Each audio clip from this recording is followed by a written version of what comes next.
Dari 100 juta yang berpindah jalur tadi, muncul pertanyaan berikutnya. Memangnya ada berapa jenis pos yang bisa masuk kategori luar biasa ini? Bayangkan kamu punya laci meja belajar yang isinya macam-macam. Ada yang memang laci tempat buku, ada yang isinya barang tak terduga. Nah, pos-pos luar biasa dalam akuntansi juga punya 6 laci yang berbeda. Pertama, pos luar biasa yang terkait periode tahun berjalan.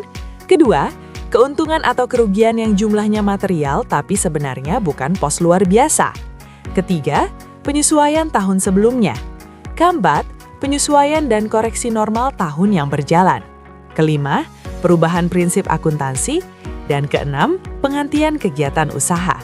Masing-masing kategori ini punya aturan penyajian yang berbeda. Ada yang masuk laporan laba rugi, ada yang masuk laporan perubahan ekuitas.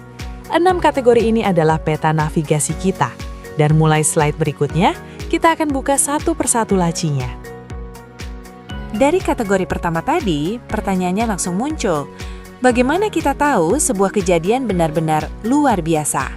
Ternyata, tidak cukup hanya merasa kejadiannya aneh. Bayangkan kamu sakit kepala waktu ujian. Itu tidak biasa buat kamu, tapi masih mungkin terjadi lagi.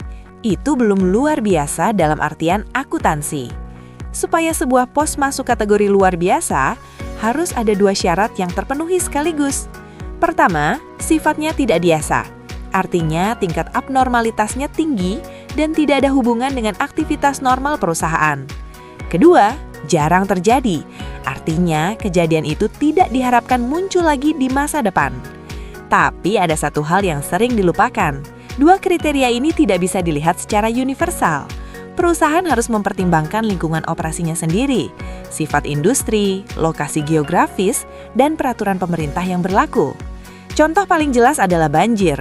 Bagi perusahaan di daerah yang tidak pernah banjir, kerugian akibat banjir adalah pos luar biasa. Tapi bagi perusahaan yang tiap tahun menghadapi banjir, sama sekali bukan. Jadi, luar biasa bukan soal besar kecilnya kerugian, tapi soal seberapa tidak terduganya kejadian itu dalam konteks perusahaan yang bersangkutan. Dari 2 syarat tadi, muncul pertanyaan praktis. Transaksi apa saja yang kelihatannya luar biasa, tapi ternyata tidak memenuhi syarat itu? Bayangkan, kamu beli jajan yang harganya naik tiba-tiba. Terasa mengejutkan, tapi sebenarnya bisa diprediksi kalau kamu perhatikan trennya. Itulah logikanya. Ada 6 jenis transaksi yang sering dikira pos luar biasa, padahal tidak. Pertama, penghapusan atau penurunan nilai piutang, persediaan, aktiva tetap, biaya riset dan pengembangan, serta aktiva tidak berwujud. Ini risiko bisnis yang wajar. Kedua, laba atau rugi dari penukaran uang asing, termasuk revaluasi dan devaluasi. Meski jumlahnya besar, ini bagian dari risiko kurs yang bisa diperkirakan. Ketiga, laba atau rugi dari penjualan bagian perusahaan. Keempat, laba atau rugi dari penjualan aktiva tetap. Kelima, pengaruh pemogokan atau sengketa dengan pesaing. Keenam, penyesuaian akrual atas kontrak jangka panjang. Semuanya punya satu kesamaan. Sifatnya bisa diperkirakan dan masih berhubungan dengan aktivitas bisnis normal. Jadi bukan soal jumlahnya besar atau kecil. Selama masih bisa diperkirakan, ia tetap bukan pos luar biasa. Dari yang tak terduga tadi, sekarang kita lihat bagaimana kejadian nyata seperti banjir disajikan dalam laporan laba rugi. Perusahaan ini membukukan laba sebelum pos luar biasa sebesar 11 miliar 638 juta rupiah. Lalu pada 29 September, banjir datang dan kerugiannya ditaksir sebesar 1 miliar 216 juta rupiah sesudah diperhitungkan dengan pengurangan pajak. Kerugian ini adalah biaya perbaikan bangunan dan mesin yang rusak. Karena banjir adalah kejadian yang tidak biasa dan tidak diperkirakan, angka ini tidak digabungkan dengan biaya operasional biasa, melainkan disajikan secara terpisah di bawah laba operasi dengan label khusus pos luar biasa dan dilengkapi catatan Note I. Hasilnya, laba bersih turun dari 11 miliar 638 juta rupiah menjadi 10 miliar 422 juta rupiah. Cara penyajian ini penting, Dengan memisahkan TOS luar biasa, pembaca laporan langsung tahu bahwa penurunan laba bukan karena kinerja operasional yang memburuk, tapi karena kejadian yang tidak akan terulang. Tapi bagaimana kalau suatu kerugian jumlahnya besar, hanya saja tidak memenuhi dua kriteria pos luar biasa? Apakah ia tetap harus dipisahkan? Bayangkan kamu dapat nilai jelek di satu mata pelajaran, karena gurunya tiba-tiba ganti metode ujian. Tidak biasa, tapi bisa diperkirakan kalau kamu mengikuti informasinya. Nilai itu tetap besar pengaruhnya ke IPK, tapi bukan luar biasa dalam definisi akademik. Konsep yang sama berlaku di akuntansi. Ada pos yang jumlahnya material, artinya cukup besar untuk mempengaruhi keputusan pengguna laporan, tapi tidak memenuhi dua syarat pos luar biasa. Pos ini tidak boleh diperlakukan sebagai pos luar biasa. Kalau jumlahnya tidak material, ia cukup digabungkan dengan pos lain. Tapi kalau jumlahnya material, ia harus diungkapkan secara terpisah. Disajikan di atas laba sebelum pos luar biasa, bukan di bawahnya. Posisinya di laporan laba rugi berbeda dengan pos luar biasa yang sesungguhnya. Artinya, besar kecilnya angka tidak menentukan apakah sesuatu itu luar biasa. Definisinya tetap kembali ke dua kriteria, tidak biasa dan jarang terjadi. Dari aturan diungkap terpisah tadi, sekarang kita lihat wujud nyatanya dalam laporan. Dan ternyata caranya cukup elegan. Perusahaan ini punya penjualan neto sebesar Rp56.961.631. Di sisi beban, ada 4 komponen yang dijumlahkan. Harga pokok penjualan sebesar Rp43.254.687. Biaya pemasaran dan administrasi sebesar Rp13.876.172. Lalu ada satu pos yang menarik, beban tidak biasa, sebesar Rp685.931.000 yang diberi tanda not 6 dan bunga sebesar Rp1.686.669.000. Total seluruh beban mencapai Rp59.503.459.000, lebih besar dari penjualan. Akibatnya, perusahaan membukukan rugi usaha sebelum pajak sebesar Rp2.541.828.000. Perhatikan posisi beban tidak biasa ini.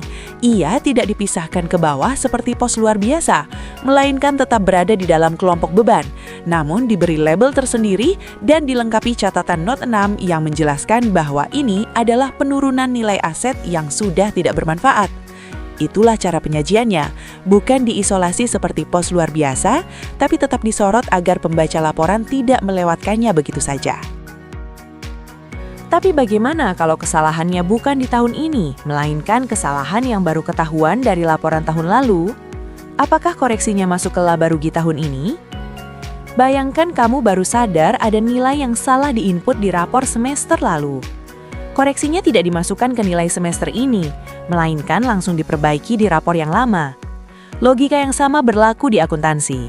Ada 2 jenis pos yang diperlakukan sebagai penyesuaian periode sebelumnya. Pertama, koreksi atas kesalahan laporan keuangan periode lalu, misalnya salah hitung depresiasi. Kedua, penyesuaian akibat realisasi keuntungan pajak dari kerugian perusahaan anak yang dibeli sebelumnya. Kedua jenis ini tidak boleh dimasukkan ke laporan laba rugi tahun berjalan. Mekanismenya langsung didebat atau dikredit ke saldo awal rekening saldo laba, dicatat sejumlah bersihnya setelah pajak, dan dikeluarkan sepenuhnya dari perhitungan laba bersih tahun ini. Prinsipnya tegas, kesalahan masa lalu diselesaikan di masa lalu. Laba tahun ini harus mencerminkan kinerja tahun ini saja. Dari mekanisme tadi, sekarang kita lihat bagaimana cara kerjanya dalam angka nyata. Dan ternyata pergerakannya sangat rapi. PT Intan baru mengetahui pada tahun 2011 bahwa biaya depresiasi di tahun 2010 terlalu besar, kelebihan sebesar Rp75 juta. Karena ada pajak 40%, nilai bersih koreksinya adalah 60% dikali 75 juta, sama dengan Rp45 juta. Koreksi 45 juta ini tidak dimasukkan sebagai beban atau pendapatan di laporan laba rugi 2011, melainkan langsung mengurangi saldo awal. saldo laba per 1 Januari 2010 yang semula dilaporkan sebesar 130 juta rupiah setelah dikurangi koreksi 45 juta rupiah menjadi 85 juta rupiah. Dari saldo yang sudah disesuaikan ini, ditambahkan laba bersih tahun 2011 sebesar 27 juta rupiah. Hasilnya, saldo laba per 31 Desember 2011 menjadi 112 juta rupiah. Angka 45 juta rupiah tidak pernah menyentuh laporan laba rugi 2011. Ia diselesaikan langsung di saldo awal, persis seperti prinsip yang tadi kita pelajari. Tapi ada situasi yang mirip tapi berbeda. Bagaimana kalau bukan kesalahan, melainkan perkiraan yang berubah karena kondisi baru? Apakah perlakuannya sama? Bayangkan kamu pertama kali beli laptop dan memperkirakan bisa dipakai 3 tahun. 2 tahun berjalan, ternyata laptopnya masih kencang dan kamu putuskan untuk pakai 2 tahun lagi. Bukan berarti kamu salah hitung dulu. Perkiraan boleh berubah seiring informasi baru. Dalam akuntansi, ini disebut perubahan taksiran. Berbeda dengan koreksi kesalahan, perubahan taksiran tidak boleh dibebankan ke saldo laba. Pengaruhnya dilaporkan di periode terjadinya perubahan dan kedepannya saja.